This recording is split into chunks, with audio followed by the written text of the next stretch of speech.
Olá, pessoal, tudo bem? Como é que vocês estão? Tudo beleza?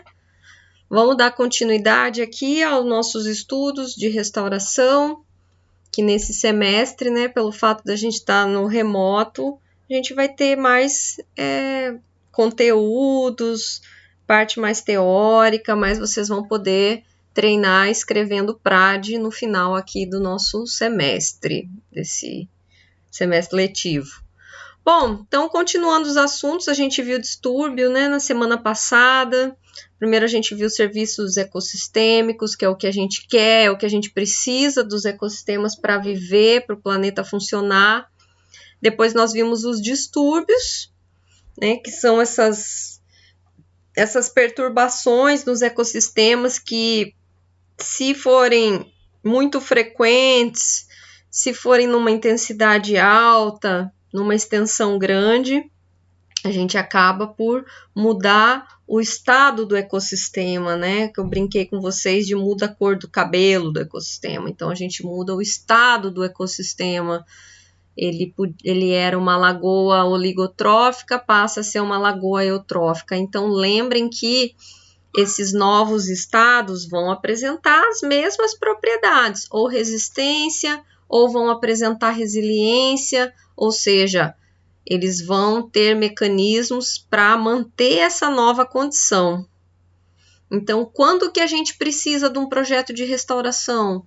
Quando o ecossistema mudou o seu estado estável, ele passa a ser novamente estável, esse estado degradado. E é o que a gente não quer. Por quê? Porque a gente perde os serviços ecossistêmicos quando ele está no estado degradado. Tá ok, pessoal? E com isso, né, a gente perde dinheiro, perde saúde, perde várias coisas que a gente precisa do ecossistema. Então, vamos ver as opções de restauração que a gente tem. Então, eu tinha chamado de tipos de restauração, mas achei mais bacana chamar de modelos, são conceitos de restauração baseados no ecossistema. Tudo que a gente está falando é baseado em ecossistema. Serviços são do ecossistema, propriedades do ecossistema, distúrbios do ecossistema, e agora a gente vai ver restauração de ecossistemas. Então, só para a gente relembrar a definição da Sociedade para a Ecologia da Restauração. O que é restauração? Então, é o processo de assistir, de dar assistência, de auxiliar a recuperação de um ecossistema que foi degradado, danificado ou destruído. Então, é uma ação intencional, é algo que é o que a gente vai empreender esforços, dinheiros, recursos e pessoas para fazer com que o ecossistema mude o estado dele, ou que melhore alguns serviços ecossistêmicos, que retornem alguns serviços ecossistêmicos. Então, a gente vai ver que existem vários objetivos dentro da restauração, a gente conversou semana passada. Um deles pode ser voltar ao estado próximo ao natural, pode ser um objetivo. Um objetivo pode ser melhorar um serviço ecossistêmico, eu quero melhorar a drenagem de um terreno, eu quero melhorar a contenção de uma encosta. Tudo isso são objetivos válidos dentro da restauração. Como conversamos na semana passada, inicialmente se achava que restauração era sempre o objetivo principal, era voltar ao que era antes. Hoje em dia a gente tem visto que não. Nós temos visto que esses são os objetivos menos aplicados e usados em restauração, porque a gente vai ver com a aula de hoje que são os mais difíceis, às vezes até impossíveis de se obter, de se alcançar esses resultados. Então, hoje em dia a restauração tem a ver com objetivos às vezes mais simples, mais diretos, mais aplicados. Por exemplo, como a gente conversou semana passada, no Rio de Janeiro é muito necessário projetos de restauração de encostas, porque vêm as chuvas em janeiro e os morros acabam sendo levados com a chuva, né, desmoronados. Então, esse é uma proposta, é um objetivo de projeto de restauração também, recuperar a estrutura física das encostas. Bom, vamos ver os ecossistemas, os estados mais comuns que a gente pode encontrar. Então, a gente tem um ecossistema natural, chamado de natural, é o ecossistema mais próximo do natural, eles se autorregulam, eles têm praticamente baixíssima interferência humana. Agora, pessoal, isso é uma utopia, porque o ser humano, nas suas atividades diretas ou indiretas, ele acaba interferindo nos ecossistemas, mesmo os ecossistemas mais longínquos, mais desabitados, indiretamente. Então, como tudo no planeta está conectado, é difícil você ter um ecossistema. E como a história também humana de migrações, ela é antiga, né? Migrações pelo planeta datam de quantos mil anos? Meu Deus, uns 100 mil anos que o homem já está perambulando pelo planeta.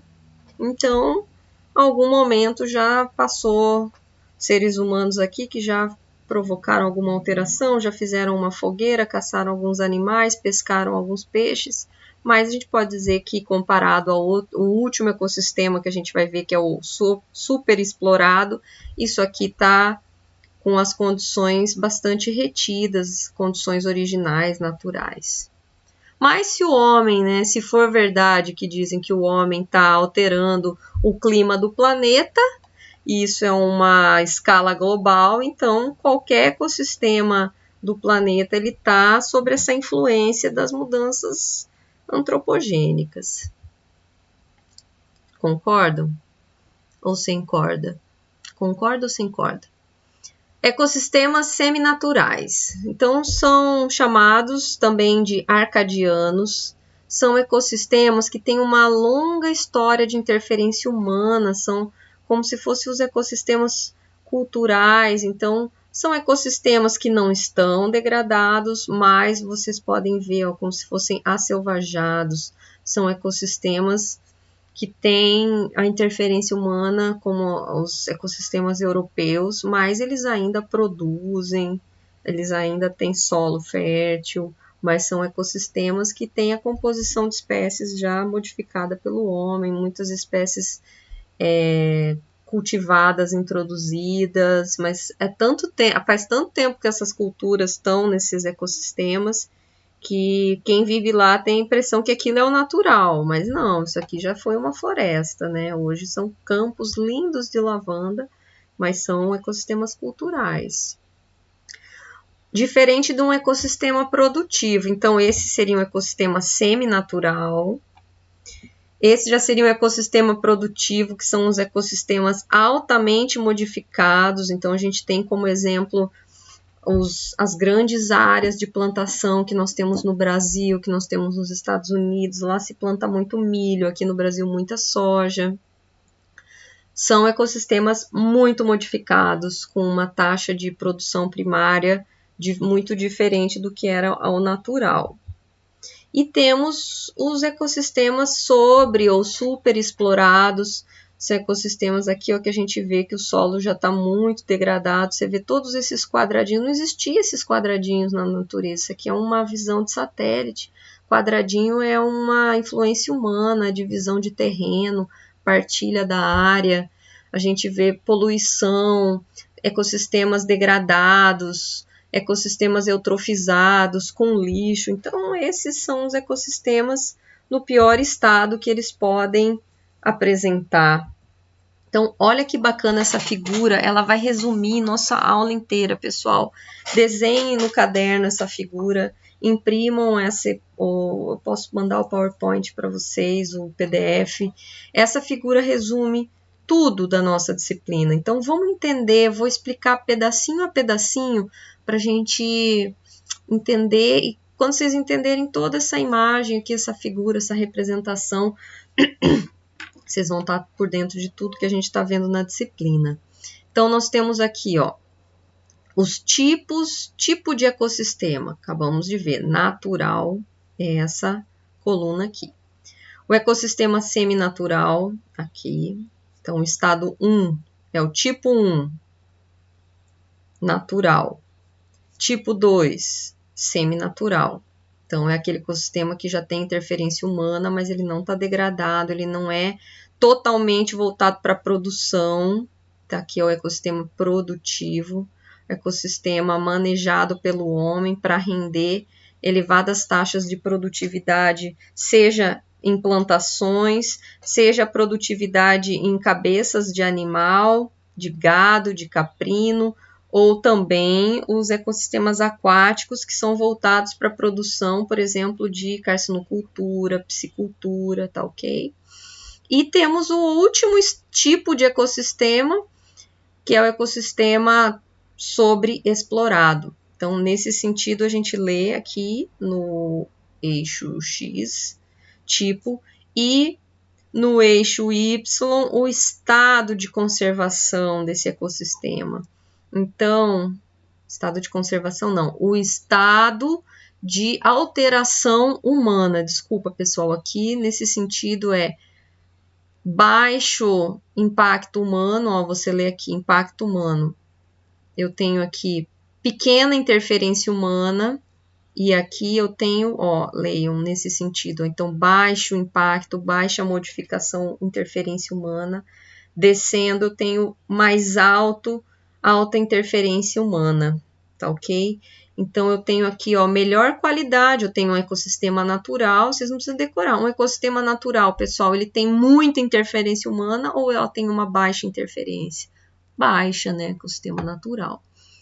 E o que vai acontecendo? Eu vou mudando quem, pessoal? Ligando com a aula passada dos distúrbios, eu vou provocando distúrbios, eu vou mudando o tipo de ecossistema, tá vendo? O estado do ecossistema. Ele está descendo uma rampa, quer dizer o quê? Que eu estou diminuindo a qualidade, eu estou diminuindo as características originais desse ecossistema, então eu estou transformando, isso aqui é um caminho de transformação de um mesmo, pode ser um mesmo ecossistema ao longo do tempo, então no tempo 1, no tempo 2, eu vou modificando o mesmo ecossistema, assim como eu posso estar comparando 4 ecossistemas diferentes, tá ok? Pode ser a trajetória de um mesmo ecossistema. Eu posso querer entender, poxa, o que aconteceu para essa área de Caatinga estar assim, totalmente degradada, não tem mais matéria orgânica no solo, está no puro cascalho. Eu posso estudar em retrospecto e entender todas as mudanças que esse ecossistema já passou, tá ok? Então, ele era natural, começou a ter pessoas no ecossistema, começaram a plantar com espécies nativas, sei lá, coentro, caju. E com o passar do tempo, né, veio uma agrícola, lá, isso podia ser a história de Apodi, né? Veio uma agrícola grande, 2 agrícolas, transformaram, desmataram tudo e começaram a plantar melão, começaram a plantar mamão, começaram melancia, então foram mudando e tornaram o ecossistema um ecossistema produtivo, que já tem bem pouca identidade com o que era o natural, tá bem diferente.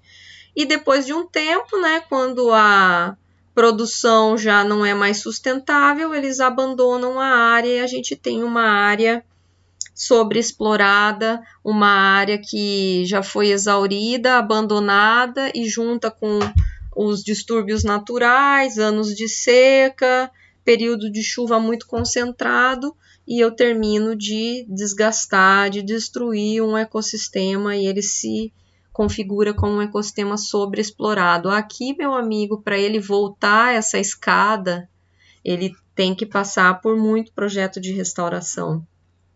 Tá ok? Então, pessoal, as setas da esquerda para a direita, então é o sentido da transformação do ecossistema pelo homem, né? Então, de 1 para 2, então passando do ecossistema natural para semi, de semi para produtivo e de produtivo para sobreexplorado. Agora, o que vocês acham que são essas setas ao contrário? Lembram daquela imagem do distúrbio da semana passada? É o caminho inverso, né? Eu tenho que ter um projeto de restauração para eu conseguir fazer com que o ecossistema saia de sobreexplorado e volte a ser produtivo. Aqui ele está no bagaço, ele está o ecossistema está no toco, está puro cascalho. Se é um corpo hídrico, ele está completamente eutrofizado, ele só sobe esse primeiro degrau, pessoal, se eu tiver um projeto de restauração bem planejado, bem estruturado, com dinheiro e com pessoas, e com recursos. Então, eu tenho esse caminho, eu posso sair de 4 para 3, eu posso sair de 4 e tentar chegar em 2, eu posso, pessoal, sair de 4 e tentar chegar em 1? Eu posso. Será que isso é viável? Vamos ver mais para o fim da aula.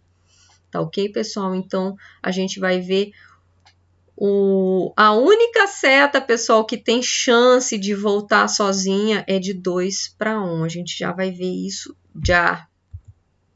Então, a gente vai ver, cada setinha dessa, pessoal, vai ser um tipo de projeto de restauração. Vamos lá? Então, o que seria a restauração mais simples, mais fácil que existe? Seria a restauração para o ecossistema se tornar próximo ao natural. Então, qual que seria o objetivo desse projeto, essa opção? Essa primeira setinha aqui, ó. Regeneração, é essa primeira setinha aqui. O objetivo é uma recuperação do ecossistema de maneira não assistida. Um sinônimo seria regeneração natural.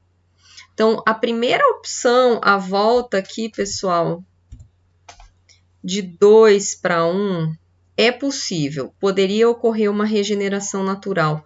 Mas por que então, se é regeneração natural, por que eu preciso de uma equipe de ecólogo voltado para restauração?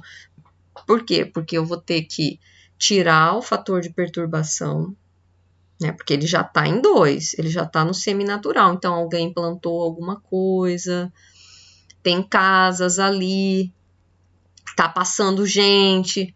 Para ela regenerar sozinha essa área, a gente tem que cercar, pedir para que as pessoas, né, cercar para as pessoas não entrarem, para os animais, principalmente animais pastadores, não invadirem a área. Então, tem que ter alguma assistência, mas aqui ainda não é plantar árvore, pessoal. Então, é auxiliar na regeneração natural desse ecossistema. Então, um exemplo, após um pequeno desmatamento, deixar a área se recuperar sozinha, sem novas interferências. Bota um S aqui.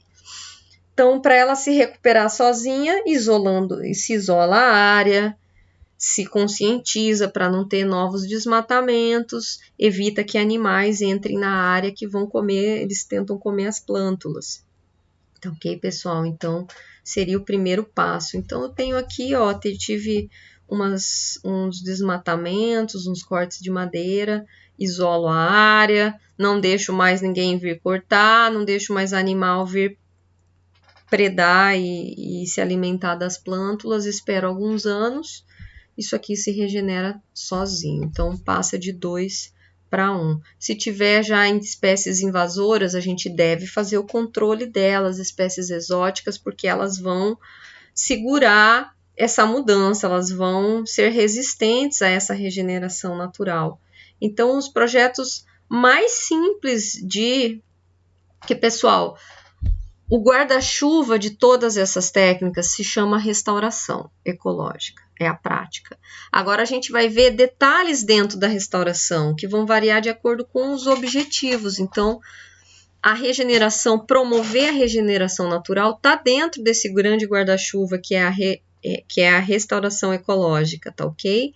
Mas ela tem que ter alguma assistência. Então, como eu falei, tirar o fator de perturbação, isolar a área, tá ok? E se tiver espécies invasoras, fazer o controle e erradicação dessas espécies. Eu não quero que ele volte ao que era antes, ao próximo do natural. Então, se entrou espécies invasoras aqui nessa opção mais simples de restauração, inclui também o controle de espécies invasoras. Restauração ecológica clássica é aquela ideia que vocês chegaram na disciplina. Então, ela está dentro do guarda-chuva de restauração ecológica e ela também é uma prática dentro da restauração. Olha que louco. Então, qual que é o objetivo da restauração ecológica clássica? É o retorno a um ecossistema de referência que representa as condições anteriores, que vieram antes do distúrbio, seja um ecossistema natural ou semi-natural. Então, tá aqui a restauração. Restauração pode ser esse retorno a um ecossistema semi-natural, esse retorno aqui, ó, do produtivo a um ecossistema natural. Tudo isso é restauração ecológica, pessoal. Aqui já não adianta mais fechar a área e deixar ela regenerar sozinha. Ele já era produtivo, ele já tinha sido... O tipo de uso do solo já tinha sido muito modificado. Eu já tenho plantação para todo lado, eu já tenho pastagem para todo lado. As cabeças, os animais aqui já modificaram o solo, ele já está compactado, o solo impermeável, a cobertura vegetal já não é mais a nativa original, são culturas temporárias ou culturas permanentes plantadas. Então não adianta fechar a área e esperar que ela volte sozinha, aqui eu já preciso de restauração. Então meu objetivo pode ser voltar um ecossistema produtivo a um semi-natural, ou eu posso tentar o passo do 3 para o 1, um ecossistema produtivo ao mais próximo do natural. Então, olha aqui, eu tenho um ecossistema bem modificado, totalmente desmatado, tá vendo que é a vegetação aqui embaixo, bem ralinha, e eu posso tentar, né, depois de muitos anos, fazer a restauração ecológica, voltar à floresta que tinha aqui antes. Terceira opção de restauração, tudo, pessoal, essas classificações, elas são divididas de acordo com os objetivos e qual que é o ecossistema que eu estou pegando. Reabilitação ecológica. Então, a reabilitação tem como objetivo melhorar as funções do ecossistema, sem necessariamente retornar às condições pré-distúrbio, às condições antes do distúrbio. Uma reabilitação tem até a ver, pessoal, a gente pode fazer uma analogia com a reabilitação da fisioterapia. Vamos supor que a pessoa estava lá, um cara jogando futebol e fez um passe lá, se machucou, lesionou a coxa. Vai num fisioterapeuta, toma remédio, faz fisioterapia, volta a fazer exercício, mas a coxa dessa pessoa vai voltar a ser nova como quando ele tinha 15 anos? É um cara lá de 50 anos. Não. Ele não vai voltar ao que ele era antigamente. Ele vai melhorar um pouco aquela situação do músculo. Então, ele vai voltar a funcionar, né? O cara vai poder andar, mas talvez nunca mais possa jogar futebol. Ele vai ter a perna de novo andando, mas ele nunca mais vai poder fazer esforço. Ele não vai voltar a ter aquela perna de jogador de 15 anos. Então, vamos ver aqui, ó. A reabilitação. Reabilitação é essa seta aqui, ó. Eu melhoro, então, algumas funções do ecossistema, alguns serviços. Então, eu tenho aqui um ecossistema, ele vem de um sobreexplorado, que está no bagaço, completamente degradado, e eu posso voltar a ser produtivo. Então, eu vou ter que melhorar o solo, vou às vezes ter que transportar solo novo, porque eu já não tinha mais solo orgânico aqui. Eu vou plantar, falando algumas técnicas, eu posso empregar a adubação verde, que não é adubo químico, é você trazer e plantar gramíneas, plantar leguminosas que vão fazer a cobertura do solo e ainda vão enriquecer com nitrogênio o solo. Depois de um tempo eu consigo plantar, eu consigo devolver para a população uma terra produtiva, porque aqui não é mais produtivo, não se planta, não se nasce nada aqui. E aqui eu devolvo uma terra produtiva. Ou eu tinha um solo altamente compactado e melhoro as condições físicas, químicas do solo e devolvo para a população para trabalhar como ela desejar. Então, isso é uma reabilitação. Então, eu tinha uma área aqui, ó, áreas de solo exposto, solo nu, muito degradados, e depois de um tempo eu consigo, lembra, voltar o ecossistema para uma trajetória histórica, mas eu não devolvo ele lá no final da trajetória, eu coloco ele no começo, eu deixo ele na linha de partida da trajetória histórica, da sucessão, entendeu? Já é um trabalho homérico, pessoal. Isso aqui não é pouco. Você voltar à estruturação física e química desse solo não é um trabalho fácil. Então, eu coloquei ele não é na linha de chegada, não, eu coloquei ele na linha de partida da trajetória histórica, no começo da sucessão ecológica, e eu vou dar ferramentas e condições para esse ecossistema para futuramente ele se desenvolver e passar pelas novas etapas de sucessão de trajetória histórica. E recuperação é a conversão de áreas extremamente degradadas a áreas produtivas, como acontece após a mineração. Então, olha, a recuperação aqui também é eu pegar áreas que estão completamente degradadas e tentar torná-las produtivas, porque esse esforço, como eu perguntei para vocês, de pegar uma área sobreexplorada e querer trazer para o semi-natural ou para o natural, pessoal, é muito inviável por vários motivos. Tempo, eu tenho que ajudar o ecossistema a entrar na trajetória histórica dele, então querer que do zero ele chegue no 100%, a gente não tem nem o tempo viável para os projetos, porque para um ecossistema sair da degradação total, subir todos esses degraus aqui, ó, dessa escadaria, pessoal, são muitas décadas. Depende de uma paisagem conectada, depende de formação de interações bióticas. São degraus, pessoal, são complexidades que vão aumentando, físicas, químicas, e vai aumentando a complexidade de interações bióticas. Então, só para a gente relembrar, então, recuperação, conversão de áreas extremamente degradadas a áreas produtivas. Eu não disse que eu vou voltar a ser o ecossistema como ele era originalmente. Então, esse termo em inglês é reclamation. Recuperação tem o sentido de reclamation. Então, você faz o reclamation das áreas, você recupera. Então, está muito ligado, esse termo está muito associado a áreas de mineração, que são as atividades humanas que mais arrebentam, degradam, detonam o ecossistema, pessoal. Então, eu pego esse ecossistema que está completamente destruído, depois de alguns anos eu consigo devolver para a sociedade esse ecossistema no início de sucessão ecológica, no início da trajetória histórica. Gente, isso aqui não acontece sozinho, viu, pessoal? Porque não tem solo para se acumular, teria que esperar o processo de formação de solo de milênios para ir depositando uma poeirinha aqui.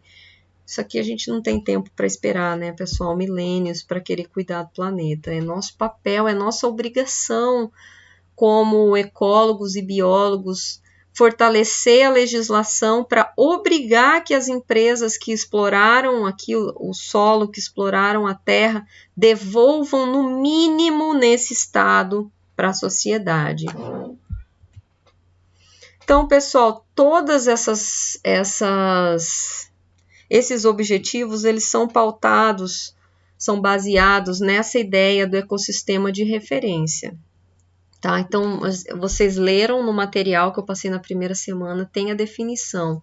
Então, o que é um ecossistema de referência? Eles são os descritores ecológicos de um ecossistema natural ou seminatural que servem de modelo ou metas a ser alcançados no projeto de restauração, de reabilitação.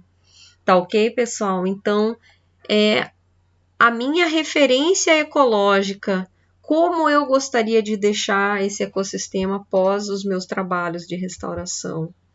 Quando essas informações não existem, que é muito comum no Brasil, a gente ter um banco de dados que diga como eram as paisagens, como eram os ecossistemas há séculos atrás. A gente tem, no máximo, relatos. Bom, é essa parte da aula aqui. O que a gente faz quando a gente não tem essas informações as condições passadas de uma área. Então, a gente tem que tentar achar áreas atuais que sejam de acordo com mais ou menos como a gente gostaria, que estejam na mesma área, que tenham o seu funcionamento normal, né, dentro do ecossistema, que tenha aquela característica de saúde, que ele esteja funcionando dentro do normal, dentro da região que você está considerando. Óbvio que a gente não vai pegar uma área de floresta úmida e usar de referência para chegar como nossa meta e objetivo aqui na Caatinga. Então, vai ter que ser dentro da Caatinga e, de preferência, dentro da nossa ecorregião. Tá? Então, se você não tem o detalhamento de como sua área era, a gente pode usar áreas atuais, áreas de hoje em dia que estejam com características mais próximas do que a gente quer. Então, um exemplo aqui, né, eu posso ter como um ecossistema de referência, uma área atual próxima dessa área degradada que esteja num estágio que eu acho que é possível alcançar sucessão aqui inicial, tá ok, pessoal? Essas árvores aqui não são de sucessão final, são espécies de pequeno porte, de crescimento rápido, então eu tenho que pensar qual é o objetivo, qual é a meta para essa área degradada aqui, como eu quero que ela fique ao final do projeto. Então, se eu tenho esse espelho de como eu quero que ela fique, isso aqui vai direcionar as ações. O que eu tenho que fazer, quais ações, numa sequência de tempo, uma sequência cronológica, quais ações eu tenho que investir nessa área para que ela chegue nessa área. Tem que ser realista, pessoal. Então, a gente tem que planejar dentro do recurso financeiro e tempo e pessoal que a gente vai ter, número de pessoas ajudando. Porque vai chegar uma hora que o trabalho vai ser cavar, vai ser plantar, tá ok?